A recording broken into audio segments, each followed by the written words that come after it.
Don't forget to check out and grab your copy of our 2 newly released books, Football: A Love Story and What Did Football Teach Me? These books feature over 100 stories from current and former coaches, players, executives, and entertainers from across the football landscape, describing what got them involved in the game, what they love about it, and what life lessons the game taught them. You can find your copy or order your copy from our website at footballgameplan.com/books.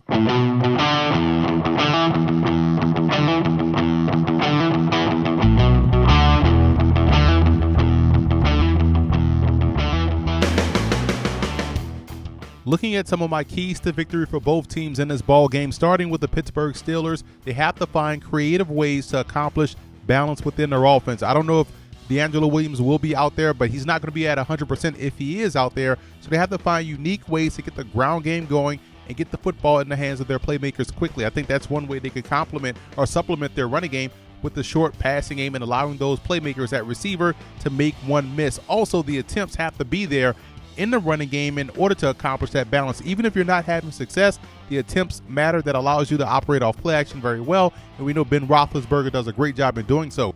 And the Steelers have to make the Bengals defend the entire field. I think Todd Haley does a great job in forcing you to cover every blade of grass. Sometimes he may go left to right for a whole series, then go downhill over the middle of the field, deep down the field, sometimes maybe even behind the line of scrimmage. But they have to find ways to make the Bengals defend the entire field if they want to have some success. And third down effectiveness will play a huge role in the outcome of this ball game for Pittsburgh. They're facing one of the better third down defenses in the league in Cincinnati, and they have to overcome their own ineffectiveness at times on third downs to sustain drives. If they can't do that, they won't win this ball game.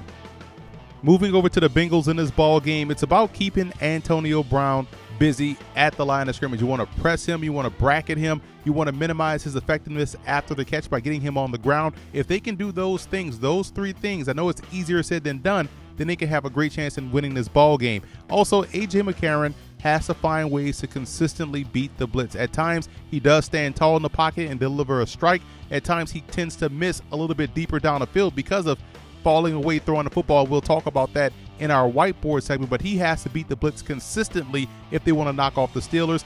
And they can't have any wasted possessions. They have to find ways to either flip the field position or come away with points. That's simple football. That's football 101. But they can't have those wasted possessions, those quick 3 and outs, and put the ball back in the hands of Ben Roethlisberger in that passing game.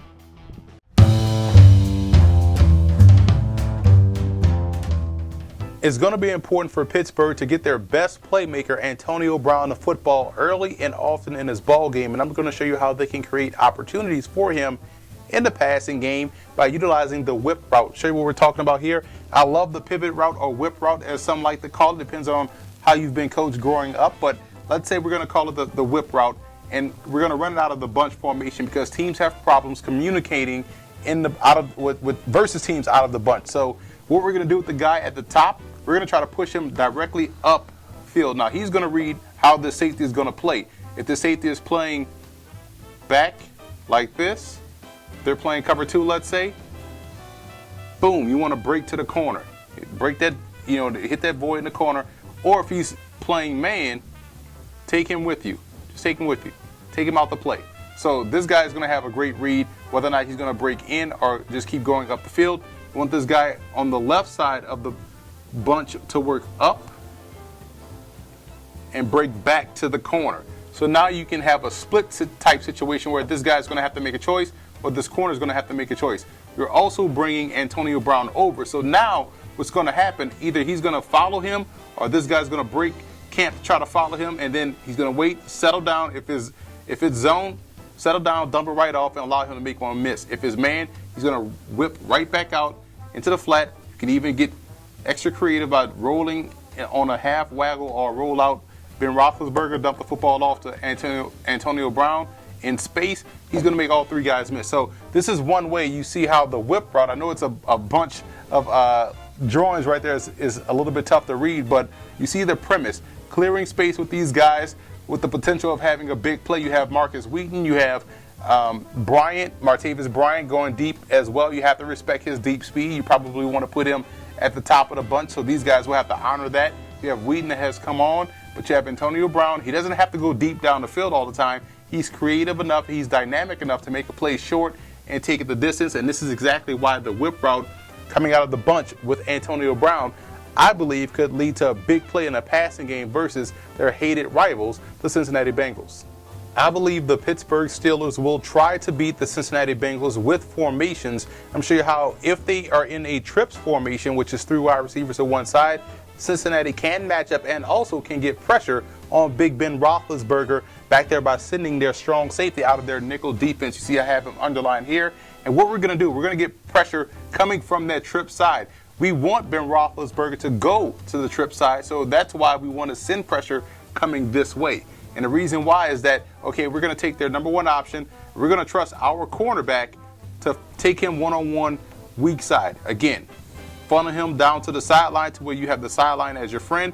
That can be utilized as your help defender. So you're sending pressure on the outside, which means this free safety is going to have to take the place of the strong safety and man up one-on-one on its inside wide receiver. You still want your nickel back and your corner to take inside position, force these guys down the sideline. You want these guys staggered because if they try to run some type of crisscross, these guys can still play a good matchup defense and pick the right guy and also stay on their inside. Now, what you want to do with the one back in the backfield, if he sees pressure coming off the edge, he's probably going to alert this back to stay. But he is manned up with this backer, so if this guy vacates and they try to get the football to him quickly, it's this backer's guy. If he stays in to try to help protect, we call that a green dog. He has the ability now to blitz because you have here, he can go right down at A gap. Now what you want on this side, you want this defensive tackle to push hard. Inside, you want these two guys to try to block him. You want to try to draw a double team. You have the defensive end pushing hard through the tackle, freeing up space for the strong safety to blitz. You also have this backer going down the B gap as well. So he's a green dog blitzer. You're blitzing the backer. You're blitzing the strong safety. You want to force a quick pass, and hopefully this free safety that's screaming down to cover this guy here who's going to probably run a quick slant can pick this football off right there and bring it back for a touchdown. So this is one way I think they can get pressure on Big Ben Roethlisberger, number 7 back there in the pocket, by blitzing if they are in a trip set, sending that inside guy, which is probably going to be a strong safety. Either way, Pittsburgh is going to have to disrupt the timing of the Bengals passing game. They love to attack vertically down the field. I'm going to show you how they can force a bad decision by a young quarterback in A.J. McCarron, who tends to throw off his back foot when pressured. I'm going to show you how they can influence that and try to get either a turnover or get off the field on third down. So what we're showing here, pre-snap cover 2, but it's really cover 1, and we're rotating the strong safety and free safety. What we're doing up front to get pressure, we're going to take this backer. He's going to get a good chuck on that tight end. He's going to drop back in the zone. Flushing outside here, we're going to take this nose tackle. He's going to get a good push on that center. He's going to attack strong side A gap.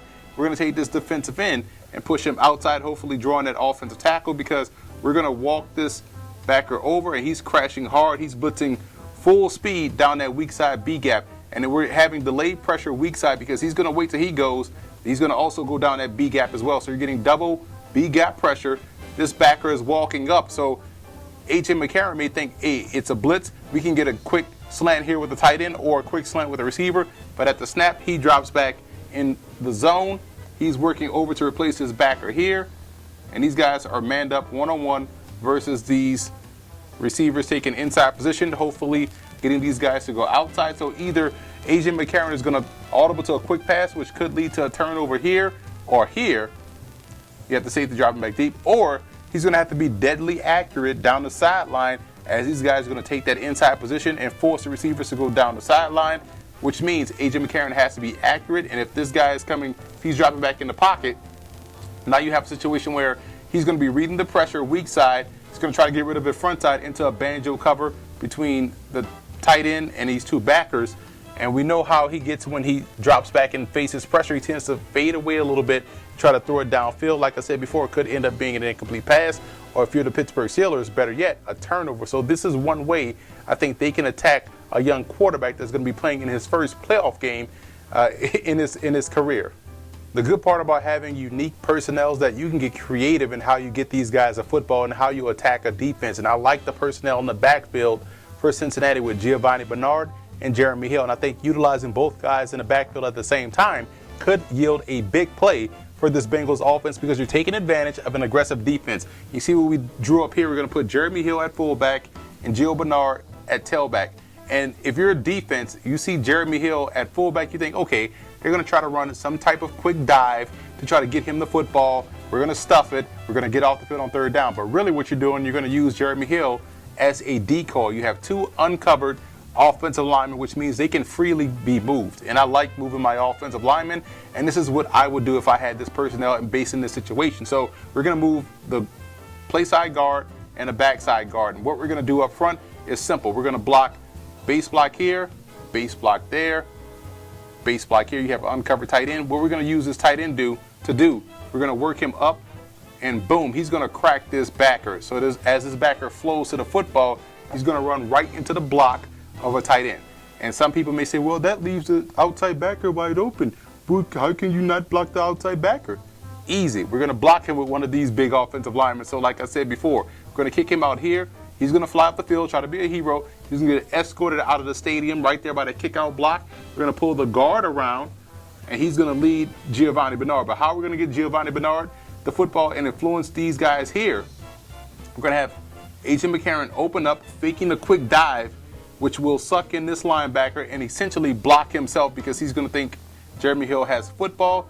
And with the same motion, just carrying out the same motion, handing the football off to Giovanni Bernard, who's going to hide behind those two big offensive linemen. He could either take it here or he could bounce it outside and take it here, because this guy's going to get first threat, whether it's a corner who will be wise not to try to take on a guard, or if it's a hard charge to safety, Giovanni Bernard will read it and make the adjustments accordingly. And this is how you can have creativity with the personnel in the backfield with both Jeremy Hill and Giovanni Bernard. And I think if Cincinnati finds ways to get creative, and we know Hugh Jackson can definitely do so, they can generate big plays versus the Steelers defense. Opening up the Steelers playbook, there were several issues in the secondary, from bust to poor technique, etc., two of which led to a touchdown in this situation during the last matchup versus Cincinnati. Now, pre-snap, it looks like the Steelers are in either cover 1 or cover 3. Now, at the snap of the ball, you see the Bengals run a wheel route at the top of the screen, and in cover 3, you're expecting that cornerback to carry the deepest route, which would be the wheel route, which is what it looks as if he's doing on this particular play. That also means he's passing off that seam route to the free safety. Now, two things then look very wrong here. The free safety has vacated the middle of the field, and the defensive back that was in the slot pre-snap followed the wheel route all the way down the field, and the seam now is wide open. Okay, that's just on the far side of the field. Now, here on the near side, Antoine Blake bites on a weak double move attempt, in my opinion, and allows A.J. Green to stack him, and the end result was a touchdown. Now, obviously, Pittsburgh will have to do a much better job in coverage overall this time around, or it will get very ugly really quickly. Opening up the Bengals playbook versus the Steelers passing game, it's about maintaining great technique, and I thought they did a great job of that in the first meeting. Now, as we freeze it, going from the top to the bottom, the cornerback at the top has great leverage, playing his upfield shoulder and playing outside technique because he has safety help in the middle of the field. The slot defender has man under, and he trusts his athleticism to chase that tight end across the field. And the slot man, Leon Hall, does a magnificent job in playing outside technique, forcing his receiver toward the free safety. And finally, at the bottom, Drake Kirkpatrick does a wonderful job in pinning his receiver to the sideline, turning to find the football, and free safety George Aloka is able to stay patient and wait until the ball is actually thrown to get over top to help assist in that pass breakup. This was textbook coverage by Cincinnati, and if the Bengals can duplicate or replicate this type of effort again, it bodes well for their chances in this playoff game.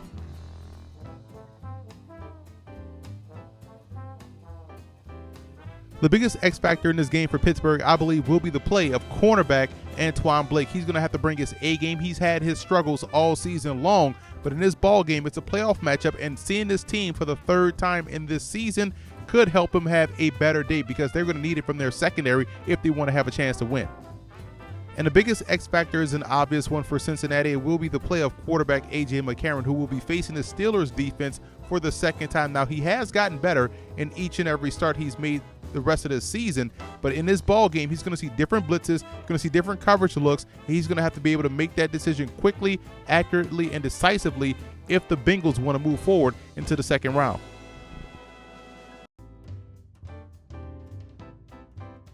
I like the Steelers in this ball game. I think we'll be in for a treat in this matchup. I don't see any defense being able to slow down each other's offense, so I think it will come down to which quarterback you trust. And in this situation, in this playoff game situation, you have to side with the veteran Ben Roethlisberger and that passing game. I do think Cincinnati will have a lot of success throwing the football against this secondary, but it will come down to, can A.J. McCarron beat the blitz on a consistent basis? I do like what the Steelers bring to the table from a pressure standpoint. I think ultimately that'll end up winning them the game late in the fourth quarter. And also want to give a huge shout out to Steeler fan forums and Bengal fan forums for always showing football game plan support.